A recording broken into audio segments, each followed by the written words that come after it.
Hi there, welcome to the channel and welcome back if you're a return viewer. You're watching the Crash review of books and I'm Kerry. Back again, more quickly than I expected. I just managed to finish a book on the old Kindle app last week and I thought I'd do a quick review of it while I still have the opportunity to do so. As you can see, I can actually talk properly this week. Whatever was going on in my mouth seems to be clearing up slowly. So without further ado, the book I want to talk about today is this one, Into the Uncanny by Danny Robbins. As I said, I've read this on the Kindle app on this iPad, and I enjoyed it. Danny Robbins has become something of a minor celebrity in the UK and around the world.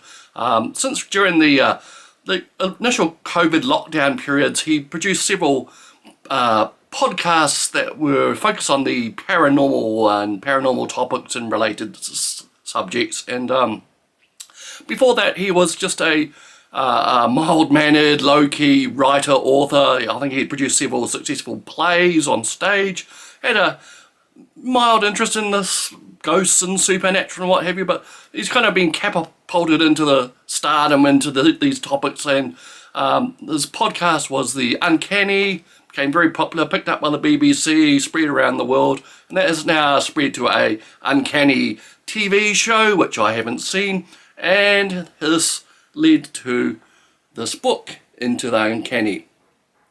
And it's easy to see why Robbins is popular. This book reads really well, and he kind of takes on the persona of like an everyman witness investigating these strange and mysterious claims, and he kind of takes the audience, the readership, along with him. He's not a highfalutin expert. He doesn't tell you what to think.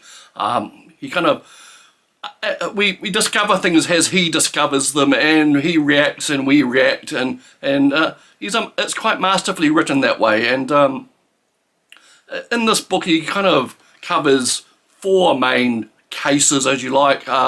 First one is a possible poltergeist incident or incidents in a flat in Rome, a flat or apartment or whatever you want to call it, in Rome in the 1980s. A man he just talks to was a teenager during that period, and he was babysitting an apartment used by visiting diplomats. I think the man was Australian, and he was babysitting some children there, and various odd things started happening to do with the kitchen in this apartment. Things were thrown off the walls, the contents of the fridge were spread out over the floor, plates were stacked out on the floor, and taps were turned full on, all that type of thing. And he thought he was going mad, or he thought the children he was looking after were playing tricks on him. And when the parents of them came home, they basically knew what he was talking about because they had experiences like this before. And Robbins talks to this man. He's now an adult, and as he investigates further into this apartment, it turns out that other people have experienced things there. There's some type of it was connected to a church building, a seminary, and so on, and turns out that the priests studying there had some knowledge of it. And as he delves deeper into the story, we find out that there are strange goings on in the religious building which backs onto the apartment, and so on. And this probably sounds pretty run-of-the-mill paranormal spooky stuff, but it is written in a really funny, chatty, jokey way, which just barrels along and takes you with it, and you enjoy the developments. He kind of leads up to puts you in a sense of suspense as to new developments and so on. The second story in the book is about a town, I think it's Everham or somewhere in England, and it tells the story of a mother and daughter and their experiences many years ago in a certain house there. They experienced apparitions, voices, noises, the sensations of horses bounding through your living room, a mysterious hooded figure carrying an axe. It made one of the women run for her life one day out to the neighbour's house, and it turns out the neighbours were having similar experiences. And there's all this speculation that it's something to do with the English Civil War in the 1600s. Lots of battles and things took place in this area. And is there something left over there? Who knows? The third story is probably the weakest one. It's basically about an investigation into the history and uses of the Ouija board. It hangs on to a story about a woman who's fate, I could say, was predicted by a Ouija board, and what the Ouija board said came true several months later. And Robbins uses this as an excuse to dig into the history of Ouija boards and professional psychics and so on.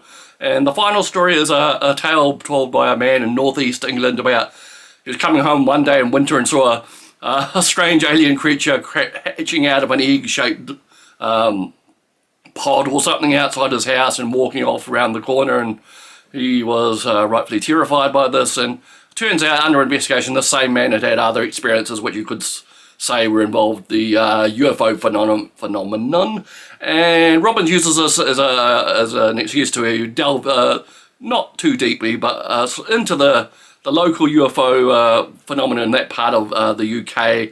Goes to like a support group where people discuss their sightings and what have you. Like I said, he doesn't delve too deeply into the UFO thing. This isn't really a UFO related book, really, but he does use it as a starting place to investigate the similarities and between the ghost phenomenon and the UFO phenomenon. And it's quite interesting. He starts to theorize what could be behind it all. If there's some type of grand unifying theories, and he makes tentative steps towards some type of idea of that. And it kind of matches my own feelings on these topics. So that was a welcome part of the book.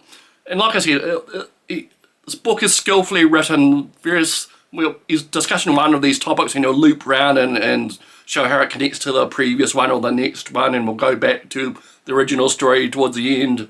The first story about the apartment, later on in the book he goes with the now grown-up guy to visit said apartment and so on, and talks to people who lived in it, and he talks to the now elderly woman who was the parent that came home that night, and she has all things to say about the apartment and so on. Yeah, it's quite interesting. It's quite, I don't know, it tickles the noggin, I suppose. It's not like the usual ghost and UFO books, which are kind of, these days, 99% for true believer types and full of new age woo and mysticism. This book is kind of balanced. It has a kind of skeptical side and a believer side, and Robbins actually asks you at the start of the book, are you on team skeptic or team believer, and he tries to swing you from one to the other with developments. Yeah, so I really enjoyed this book. It's not that deep and meaningful. It will give you through thrills. It will scare you a bit if half these things are actually true.